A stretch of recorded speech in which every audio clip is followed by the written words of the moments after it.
Vira para quem está à sua direita, quem está à sua esquerda, quem sabe quem está atrás ou na frente, diga: Deus tem mais hoje. Diga para ele aí, ó. Já dava até para terminar o culto, né?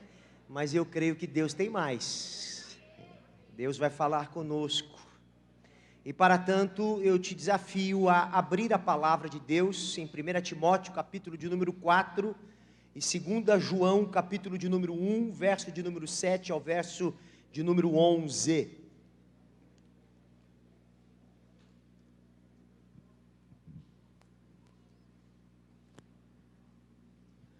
O tema da mensagem de hoje é a vitória contra um espírito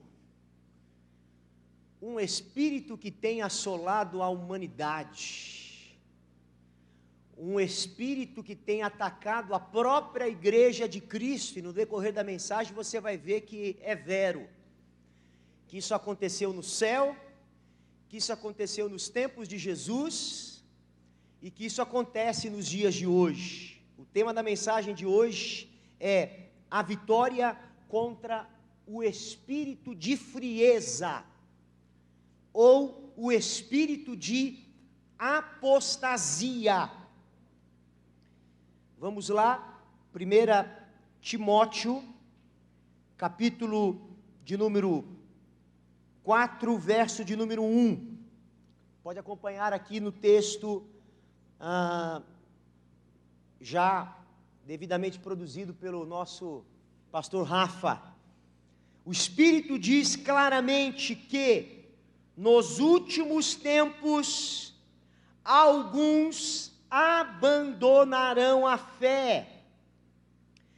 A minha tradução diz abandonarão a fé. A de vocês diz o quê? Algumas diz desviará da fé. Outras diz apostatará da fé. Alguém tem outra tradução? Desviar, apostatar, abandonar. O Espírito diz claramente que nos últimos dias alguns abandonarão a fé, apostatarão da fé, desviarão da fé, e seguirão espíritos enganadores e doutrinas de demônio. Quer dizer, vão deixar o caminho certo e vão para o caminho errado. Isso é o que diz a Bíblia. 1 Timóteo, capítulo 4, verso 1. Vamos lá. 2 João 1, verso 7 ao verso 11. De fato, muitos enganadores têm saído do mundo, os quais não confessam que Jesus veio em corpo. Tal é enganador e o anticristo. Ou seja, há um espírito anticristo, né, porque o espírito do anticristo já se manifesta na terra. O anticristo ainda não se manifestou fisicamente, corporalmente, mas o espírito do anticristo já se manifesta na terra. E aqui o texto diz: tal é enganador e o anticristo. Tenham cuidado para que vocês não destruam o fruto do vosso trabalho, antes sejam recompensados plenamente. Todos aqueles que permanecem no ensino de Cristo, todos aqueles que não permanecem no ensino de Cristo, mas vai além dele, não tem Deus. Quem permanece no ensino tem o Pai e também tem o Filho. Se alguém chega a vocês e não trouxer esse ensino, não o recebam em casa, nem o saúdem, pois quem o saúda torna-se participante das obras malignas. Digam misericórdia. Pedi minha esposa, a pastora Mara, para ficar de pé e fazer oração, pedindo a bênção para a palavra que vai ser ministrada.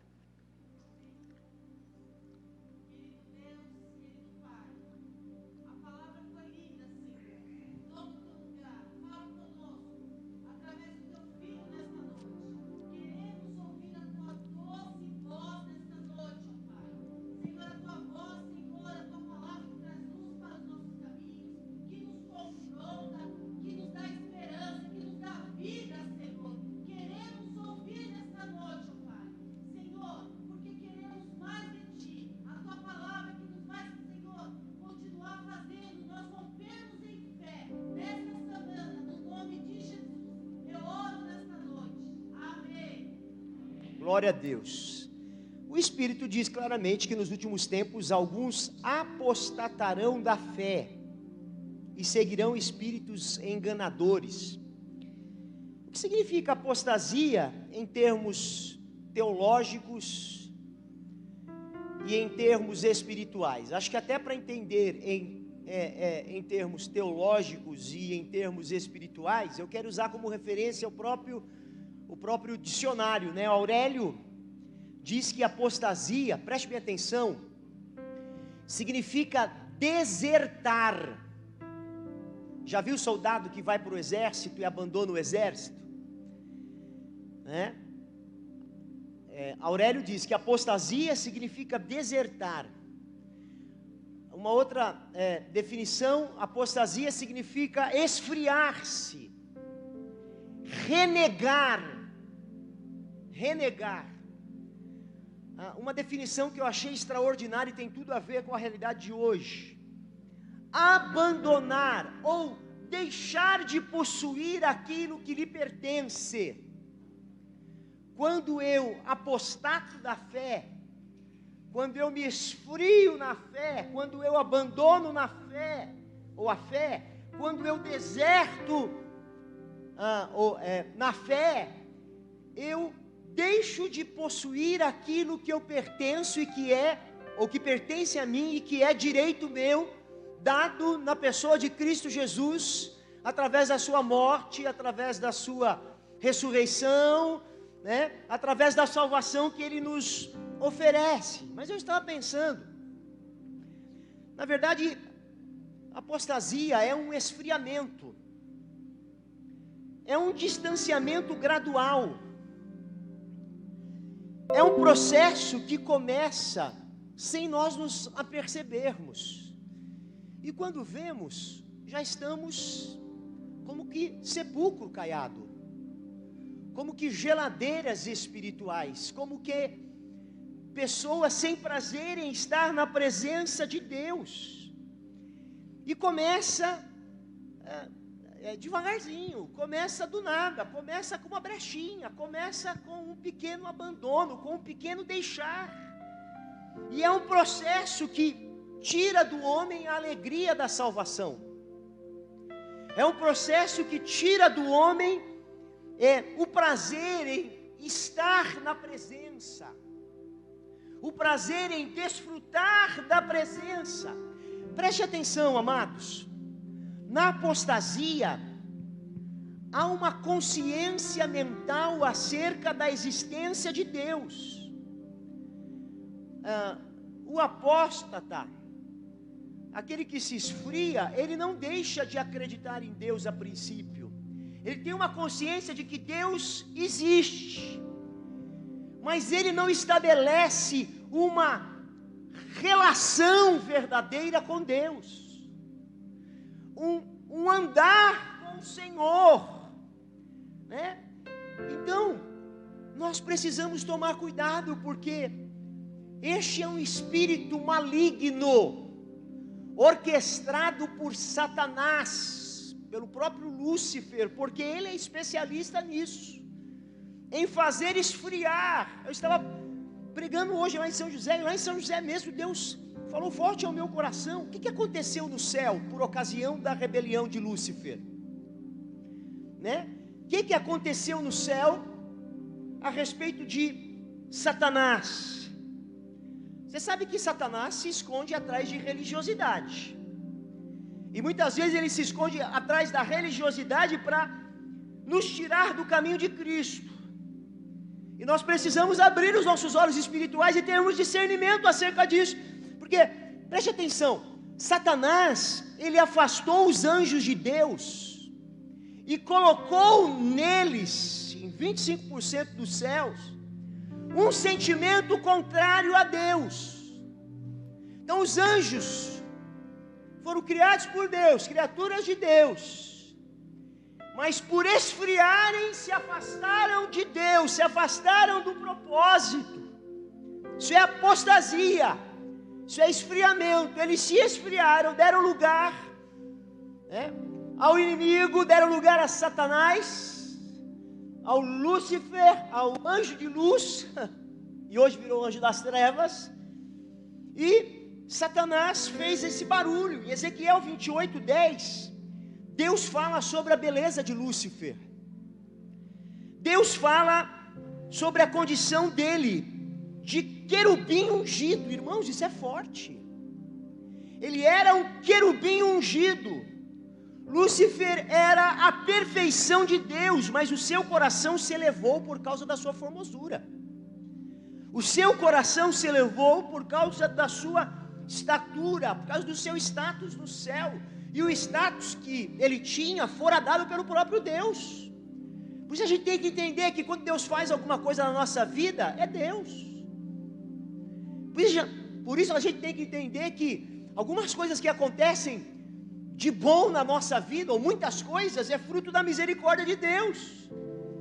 E a malignidade da iniquidade entrou no coração de Satanás, e ele conseguiu que 1/3 do céu o seguisse.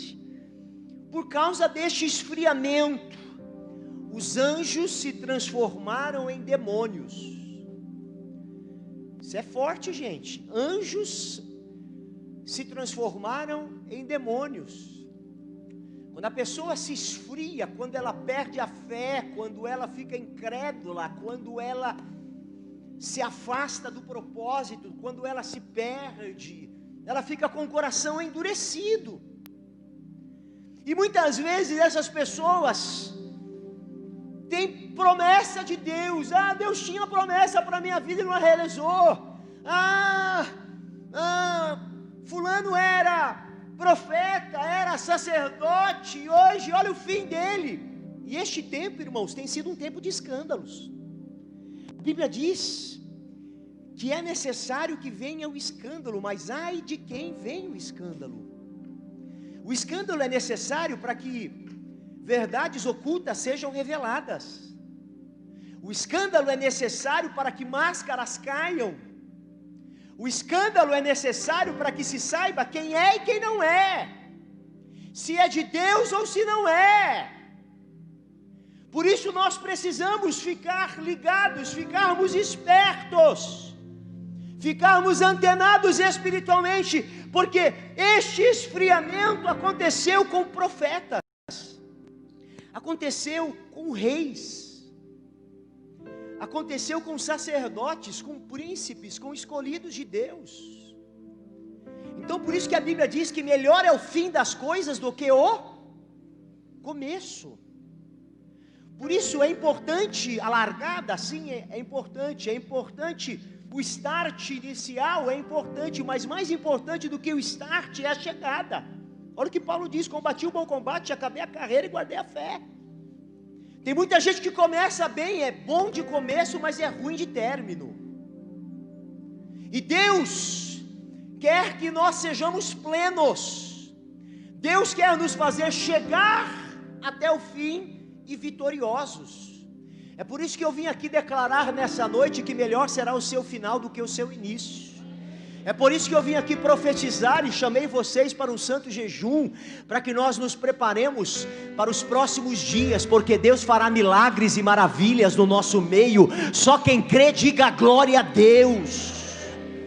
Mas a verdade é que este esfriamento também atuou em homens de Deus, em profetas, em reis, em sacerdotes. E aí, vamos lá, primeiro, fiquem espertos aí, pessoal primeiro, Balaão. Quem foi Balaão? Balaão foi um profeta, foi um homem de Deus, foi um cara que começou bem, um cara que conhecia a palavra de Deus, mas no decorrer da sua jornada ele se perde. Ele recebe um pagamento para amaldiçoar Israel. Ele recebe cascaio, suborno, dinheiro errado, dinheiro ilícito, para amaldiçoar Israel. Olha como tem a ver com os dias de hoje que nós estamos vivendo. Um profeta que começa bem, mas que se perde. A Bíblia diz que eles abandonaram o caminho reto, 2 Pedro 2, 15 e 16. e se desviaram seguindo o caminho de Balaão, filho de Beor, que amou o salário da injustiça, e em sua transgressão, olha o final deste profeta, olha que coisa triste, em sua transgressão ele foi repreendido por uma jumenta. Deus levantou uma jumenta para repreender o profeta Balaão. Por quê? Porque ele vendeu a unção. Por quê? Porque ele negociou o inegociável. Um animal mudo com voz humana refreia a insensatez de um profeta. Olha aqui, final triste de um profeta sendo repreendido por uma jumenta. Quer outro exemplo? Vamos lá, os filhos de Eli. Antes de eu falar dos filhos de Eli, eu preciso falar do próprio Eli. Quem foi Eli? Eli foi profeta em Israel. Eli foi o profeta que recebeu Samuel em casa, que treinou Samuel, que discipulou Samuel, que caminhou com Samuel, que fez de Samuel um profeta. Eli foi aquele que Ana chegou gemendo na igreja, estéril. Eli a repreendeu na hora que ela estava gemendo. Você está bêbada, mulher? Não, meu profeta, eu estou gemendo por causa da minha angústia, por causa da minha aflição. E ele vai dar uma palavra de Deus para Ana. Preste atenção, este é o Eli que nós vamos falar aqui, homem de Deus, que se perde. Qual é o seu erro? Não disciplinar os seus filhos, Hofni e Finéias. Ele faz vista grossa aos pecados dos meninos que praticavam atos ilícitos com mulheres na porta do templo, que tocavam nas ofertas santas ao Senhor, que tocavam naquilo que não era deles, que era de Deus. A Bíblia diz que sempre que alguém oferecia sacrifício, eles vinham com um garfo, e enquanto a carne estava cozinhando, eles enfiavam o tridente lá, o garfo, na panela, e comiam aquilo que era consagrado a Deus. Então eles eram sacerdotes, mas eram filhos de Belial. Eles conviviam com o sagrado, mas eles não sabiam separar. Eles brincavam de ser crentes, eles brincavam de religião. Talvez eles brincavam de santa ceia, talvez eles brincavam de cantar no altar, talvez eles brincavam de pregar. E de tanto brincar com coisas santas, eles terminaram com um triste fim. A Bíblia diz que eles oficiavam a Deus, mas não eram filhos de Deus. Eles não se importavam com o Senhor. Eles roubavam o altar e foram amaldiçoados por causa disso. Sabe o que é isso, gente? Apostasia, frieza. Começaram bem, mas se perderam na jornada. Eu fico pensando, que horas será que eles se perderam? Em que momento foi que eles se perderam? Em que momento foi que eles se distanciaram da presença, Joyce? Porque teve um momento que a presença passou a não ter mais valor para eles, começaram a brincar. Entravam lá no lugar onde estava sendo feita onde estava sendo preparada a oferta a Deus, e faziam usos daquilo que não era deles. A Bíblia diz que os meninos foram para a guerra, e na guerra com os filisteus eles morrem. E olha aí o que pior acontece: além deles morrerem, a arca foi roubada pelos filisteus. Vocês sabem o que era uma arca? A arca era símbolo da presença de Deus. Na arca havia o maná, as tábuas da lei, a vara de Arão. A arca simbolizava a provisão, simbolizava a direção, simbolizava a proteção. E eles perdem a arca, e a arca na mão da pessoa errada não vale nada. Foi para os filisteus, e lá com os filisteus era apenas um objeto. Com o povo de Israel simbolizava a presença, com os filisteus era apenas um objeto. Os filisteus roubam a arca,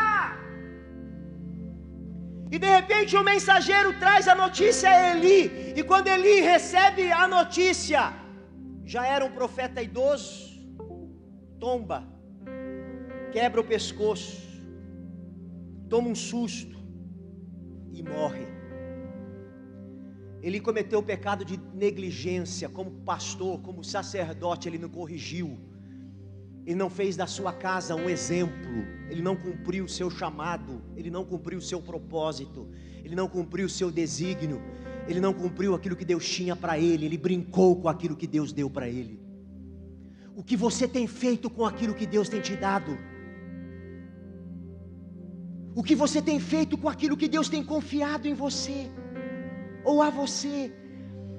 A Bíblia diz que a nora de Eli, a mulher de Finéias, que estava grávida, perto de dar à luz, quando ouve a notícia que a arca de Deus havia sido tomada, e que seu sogro e seu marido estavam mortos, ela entra em trabalho de parto, e ela dá à luz, mas ela não resiste às dores de parto. Enquanto ela morria, as mulheres que ajudavam no parto disseram: olha, não, fica calma, não se desespere não, você teve um menino.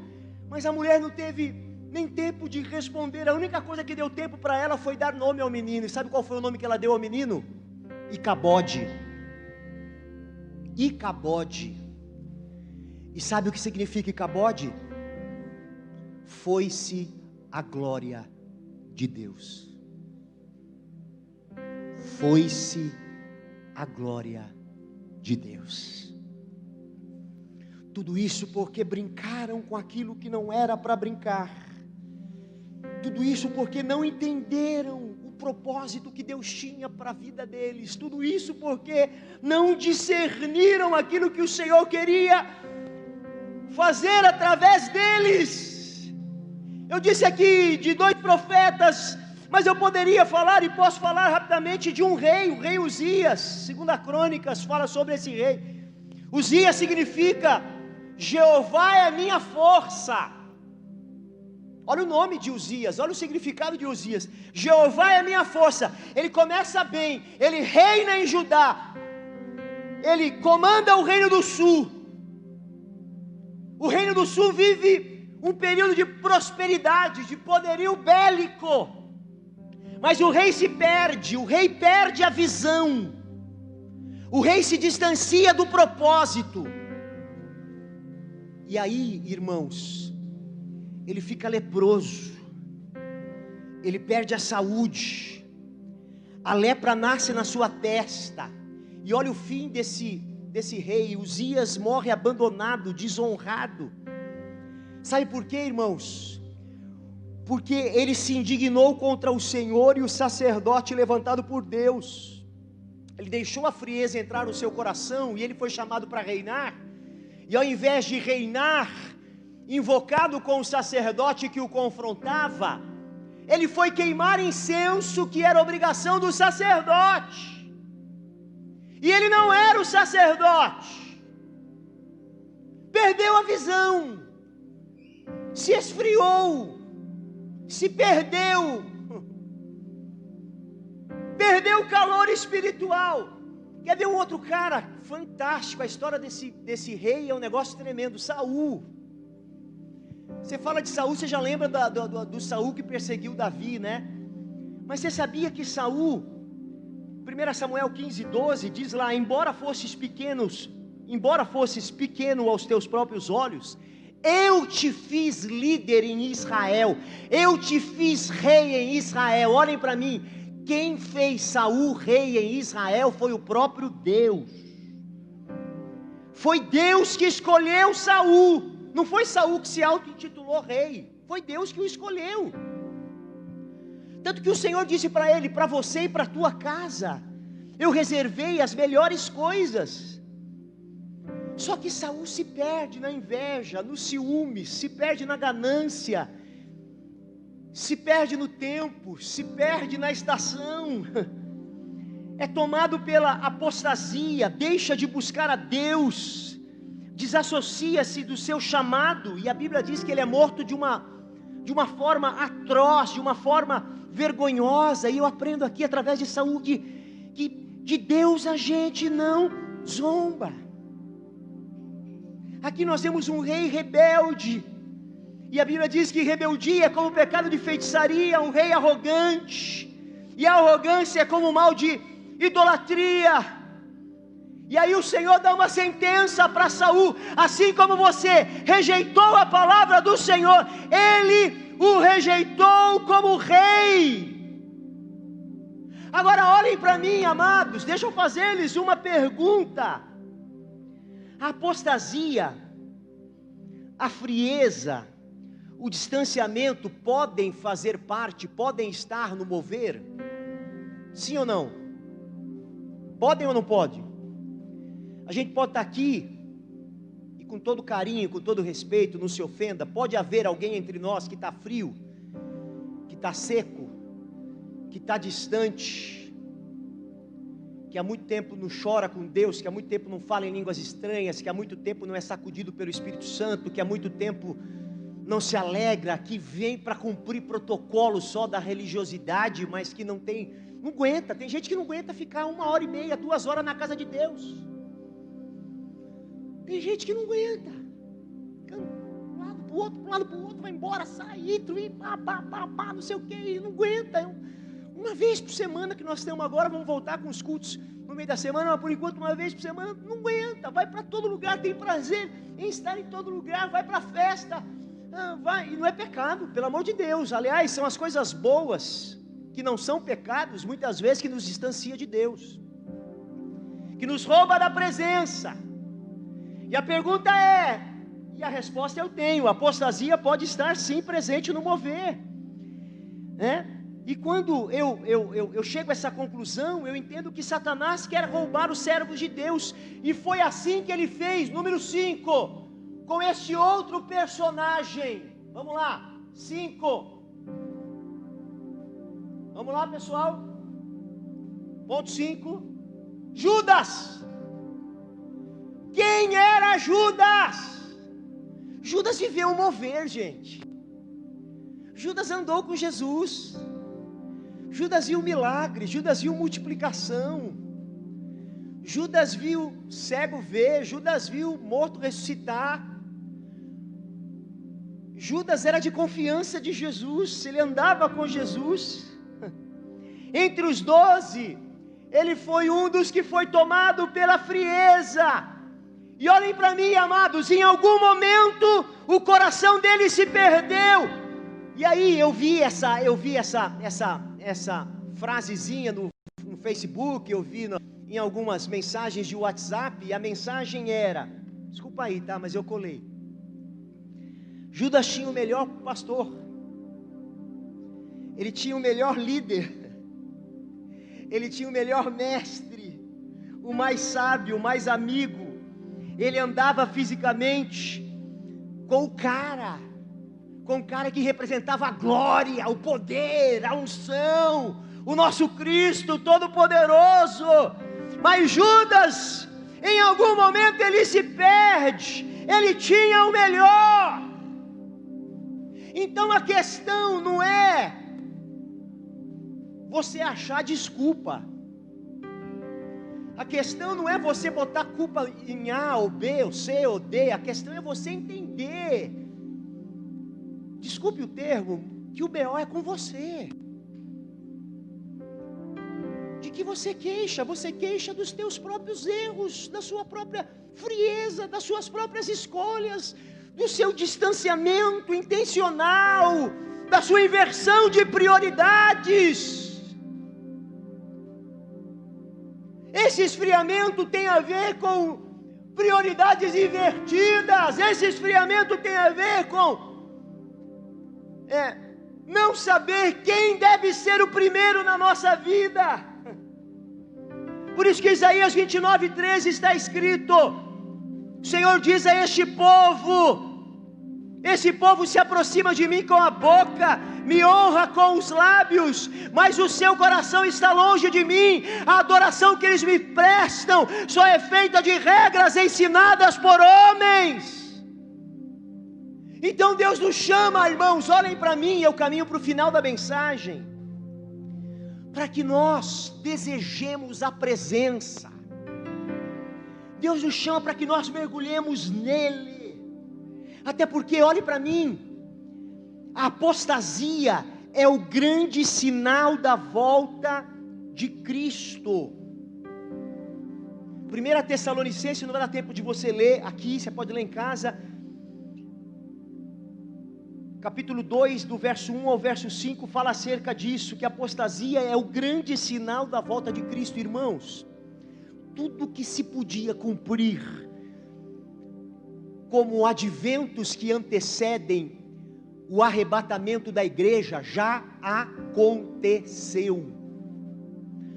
Já aconteceu. Então agora, você e eu precisamos estarmos ligados, espertos, alinhados, porque Jesus está à volta, e este espírito que está se manifestando hoje, de esfriamento, de apostasia, de distanciamento, nada mais é do que o próprio espírito do anticristo agindo, porque antes da vinda do anticristo, a apostasia já não vai tomar, já tomou a igreja.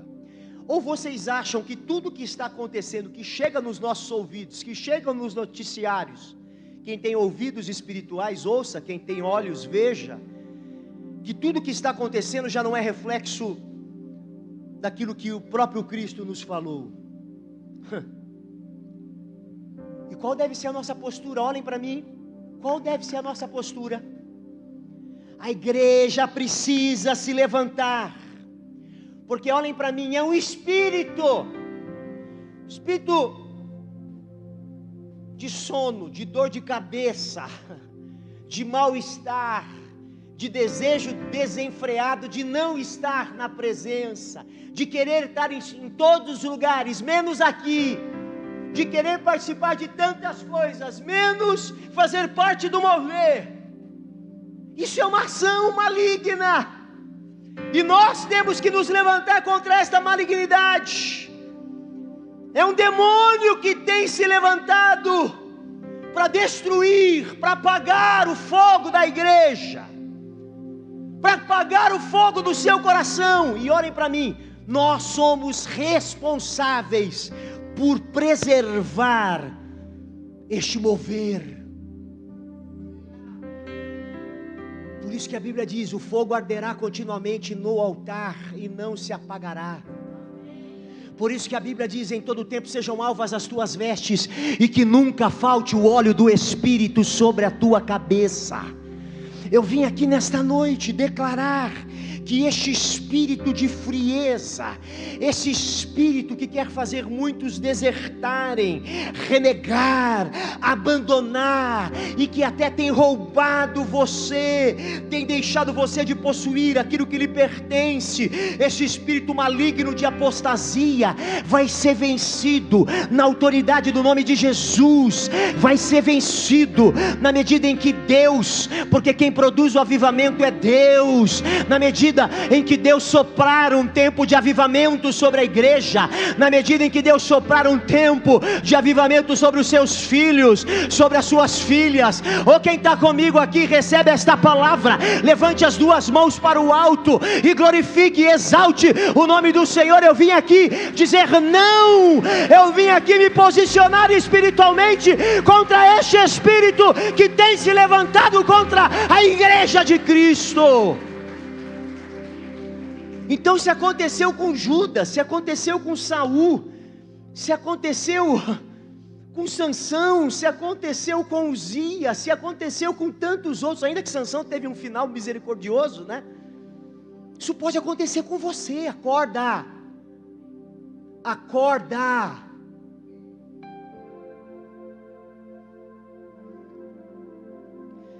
Eu vou para o final da mensagem.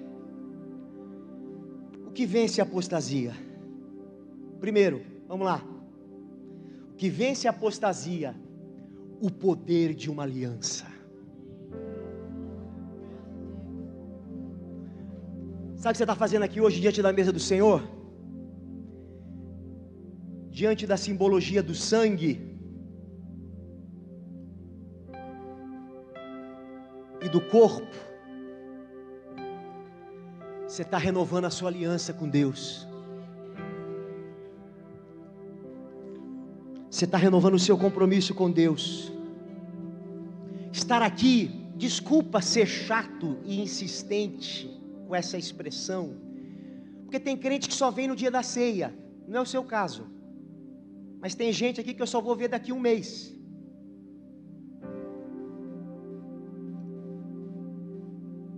O que vence a apostasia, o esfriamento, é a aliança.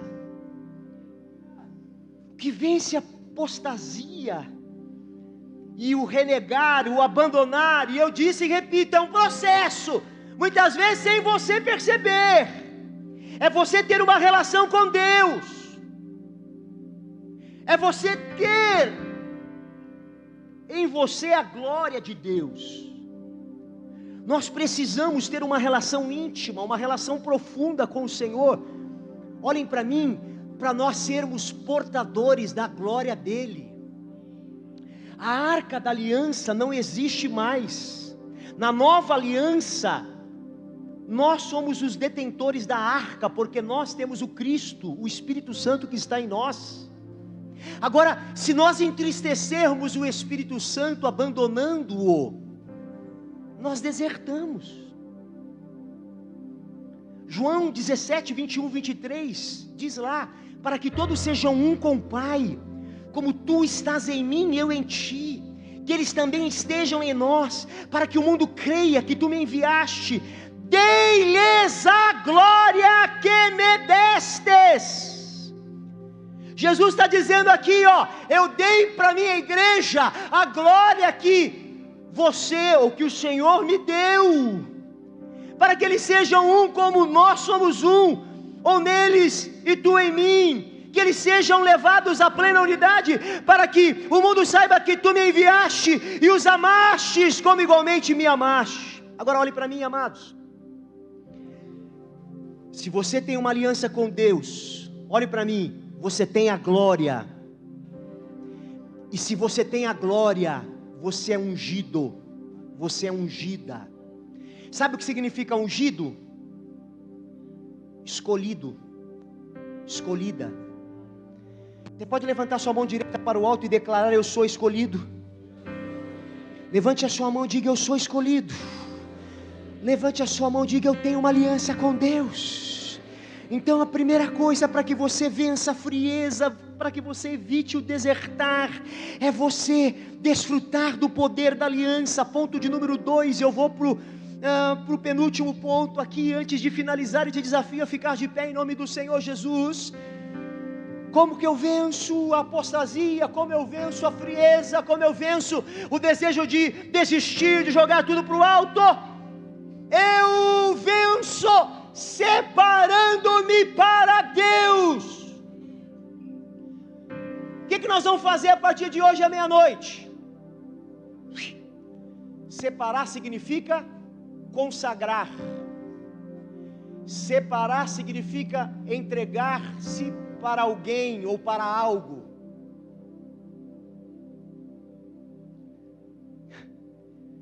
Quando eu me separo para Deus, eu tenho vitória contra o pecado. O pecado, além de esfriar, enfraquece. O pecado, além de esfriar, aborta as promessas. O pecado, além de esfriar, nos leva ao opróbrio, à humilhação e à vergonha.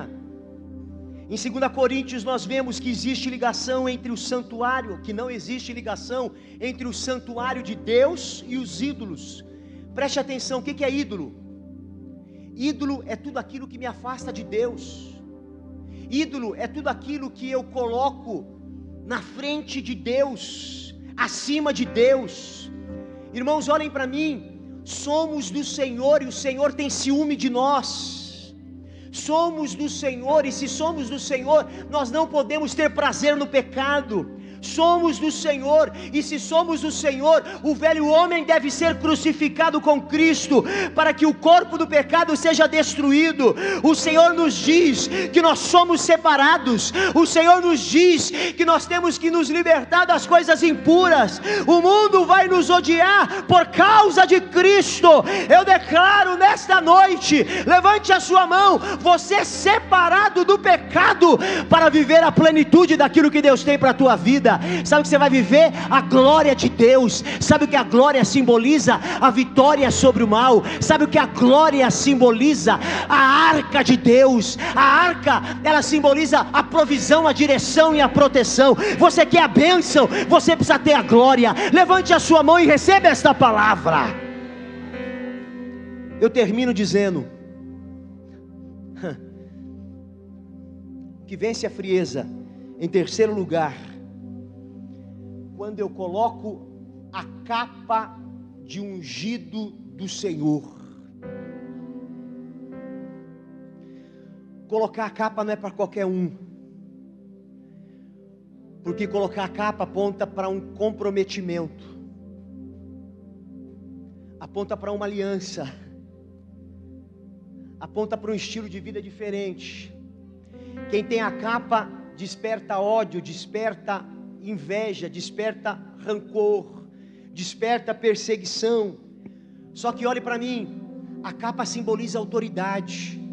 Você quer autoridade? Tem a capa. A capa nos faz vencer os principados, nos faz vencer as potestades. A capa nos faz passar por cima dos desígnios de Satanás. A capa nos dá visão. A capa nos coloca no palácio. A capa nos faz desfrutar do melhor de Deus. A capa de José era uma capa diferente. A túnica também era diferente. A capa aponta para a primogenitura. A primogenitura para os judeus significava ser escolhidos. Agora olhem para mim, aqui está a chave. A igreja precisa assumir a posição de ungida. A igreja precisa assumir a posição daqueles que são detentores da capa. O ungido tem um conhecimento que vem de Deus. O ungido tem um poder que vem de Deus. Põe a mão na sua cabeça aí, ó. A mente não é assolada porque você recebe a revelação de Deus. O ungido recebe a revelação de Deus. Tira a mão da cabeça e levante a sua mão. Eu estou profetizando. O mundo vai se ajoelhar diante da igreja. Chegou o tempo da igreja ser levantada.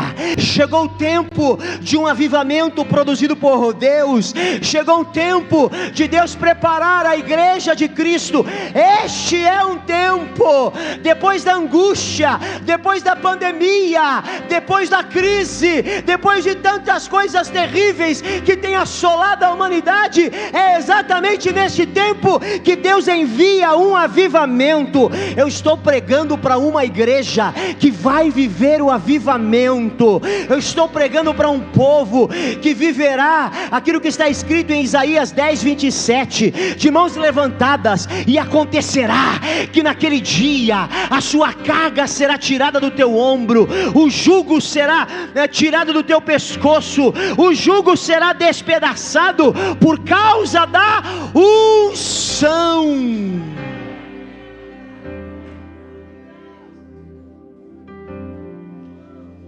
Tem um verso, vamos lá, Joel 2:28.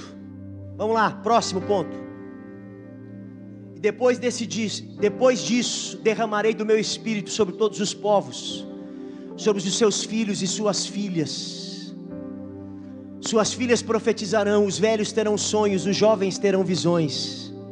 Sabe o que é isso? Isso é avivamento. Sabe o que é isso? É o que Deus quer fazer conosco. João 7:37, pode pular e vamos para o final. Eclesiastes 9:8, e eu termino aqui. A tradução diz: esteja sempre vestido com roupas de festa, e unja sempre a sua cabeça com óleo. A que eu gosto diz: em todo tempo sejam alvas as tuas vestes, e que nunca falte o óleo sobre a sua cabeça. Você sabe o que vence a apostasia, a frieza? É manter o óleo que faz com que o fogo pegue. E nesta noite, eu queria te desafiar a fechar os seus olhos, a falar com Deus, a pedir ao Senhor que traga um avivamento, que te chacoalhe, que te encha da presença dEle, que faça de você labaredas de fogo. Hebreus 1:17 diz: e quando os anjos diz, faz dos seus anjos espíritos e dos seus ministros labaredas de fogo. Quando tem fogo, tem luz. A história da luz lá. Quando tem fogo, tem luz. Quando tem luz, não tem engodo, não tem mentira. Quando tem luz, nós enxergamos o futuro, nós vemos o que tem reservado para nós. Quando tem luz, não tem legalidade para o príncipe das trevas agir. O que você precisa é ser cheia do Espírito Santo. O que você precisa é se encher do Espírito Santo. E eu queria que você fechasse os seus olhos agora e falasse com Deus, e falasse com o Senhor, e buscasse o Senhor, dizendo: Senhor, eu quero sair daqui diferente. Senhor, esta noite o Senhor marcou para me chacoalhar. Essa noite o Senhor marcou para falar comigo, para me confrontar. Essa noite eu entendo que eu não fui chamado para desertar, nem para esfriar, nem para abandonar, nem para deixar de possuir tudo aquilo que Deus tem para a minha vida. O Senhor me chamou para viver o melhor. O Senhor me chamou para ser portador da glória dEle. Ser portador da glória é intencional. Tem que querer ter a glória. Tem fogo aí, tem glória. Comece a falar com Deus, vamos lá. Comece a falar com Deus. Comece a falar com Deus. Comece a falar com Deus. Comece a falar com Deus. Comece a falar com Deus. Comece a falar em línguas estranhas. Hoje é noite de avivamento. Hoje é noite de restauração.